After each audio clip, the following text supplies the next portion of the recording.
ഇന്ന് പൂരാടാണ് കേട്ടോ. അപ്പം എല്ലാവർക്കും പൂരാടൻ ദിന ആശംസകൾ. അപ്പം ഇതുപോലെ ഒന്ന് പൈനാപ്പിൾ പച്ചടി ഉണ്ടാക്കി നോക്കൂ. ഇന്നൊരു ഓണ വീഡിയോ കേട്ടോ. അപ്പം അതേ പൈനാപ്പിളൊക്കെ ഉണ്ട്. ഞാൻ മാമ്പഴ പച്ചടി ഇട്ടപ്പോൾ എല്ലാവരും ചോദിച്ചു പൈനാപ്പിളിൻ്റെ പച്ചടി ചെയ്യാൻ പറ്റുമെന്ന്. അപ്പം അതിൻ്റെ ഒരു വീഡിയോ ആണ് ഇന്ന്. നമ്മൾ തോലൊക്കെ കളഞ്ഞതിൻ്റെ ഉള്ളിലത്തെ ഈ കറുപ്പൊക്കെ ഒന്ന് കളയണം കേട്ടോ.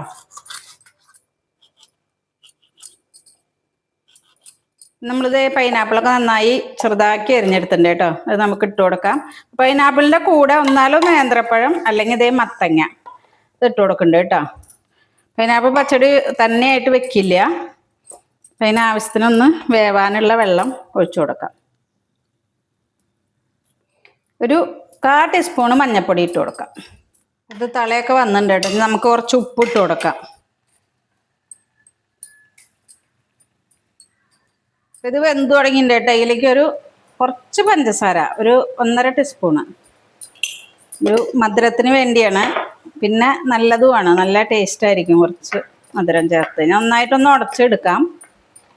നമ്മൾക്കൊരു 2 പിടി, ഒരു അരമുറി തേങ്ങ കേട്ടോ. അതും പിന്നെ അതേ ഈ നമ്മൾ വേവിച്ച കഷ്ണം മത്തങ്ങയും പൈനാപ്പിളും അതും കൂടി ചേർത്തരയ്ക്കണം. പച്ചമുളക്, പിന്നെ ഇതൊന്ന് അരഞ്ഞു കഴിഞ്ഞാൽ കുറച്ച് കടുകും കൂടി ചതച്ചെടുക്കണം. അപ്പോൾ ഇതൊന്ന് അരച്ചിട്ട് വരാം. ഒരു ടീസ്പൂൺ കടുക് ചേർക്കുന്നുണ്ട് കേട്ടോ, ചെറിയ ടീസ്പൂണിൽ. അതും പിന്നെ ബാക്കി തൈര് നമ്മൾ ചേർക്കുന്നുണ്ട്. അതും കൂടി ചേർത്തിട്ട് നമുക്ക് അരച്ചെടുക്കാം. അപ്പം ഞാൻ ഗ്യാസ് ഓഫാക്കണം കേട്ടോ. നന്നായി വെന്തിട്ടുണ്ടെങ്കിൽ നമുക്ക് അരപ്പ് ചേർത്ത് കൊടുക്കാം. അപ്പം ഞാൻ ഗ്യാസൊക്കെ ഓഫാക്കിയിട്ടുണ്ട് കേട്ടോ. ഇനി നമുക്ക് ഈ അരപ്പ് ഇതിലേക്ക് ചേർത്ത് കൊടുക്കാം. അരപ്പ് തിളയ്ക്കേണ്ട ആവശ്യമില്ല.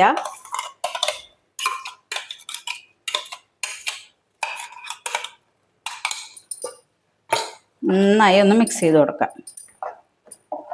വെളിച്ചെണ്ണയാണ് കേട്ടോ അതിന് എടുത്തേക്കണത്. ഇതേ കടുക് ഇട്ട് കൊടുക്കാം. കടുക് ഒന്ന് പൊട്ടി വന്നാൽ നമുക്ക് മുളകും കറിവേപ്പില ഇട്ട് കൊടുക്കാം. നമുക്ക് മുളക് ഇട്ട് കൊടുക്കാം, കറിവേപ്പില ഇട്ട് കൊടുക്കാം. നമ്മുടെ കടുക് റെഡി ആയിട്ടുണ്ട്. അതിൻ്റെ മുകളിലേക്ക് ഇങ്ങനെ ഒഴിച്ചു കൊടുക്കാം. കുറച്ച് ഉണക്കമുന്തിരി, ഞാൻ പച്ചമുന്തിരി ഉണ്ടെങ്കിൽ അതിട്ട് കൊടുക്കാം. ഞാൻ ഇപ്പോൾ ഉണക്കമുന്തിരി ഒന്ന് വെള്ളത്തിൽ കുതിർത്ത് അതാണ് ഇട്ട് കൊടുക്കണേ. കാണാനൊരു ഭംഗിക്ക് വേണ്ടിയാണ്.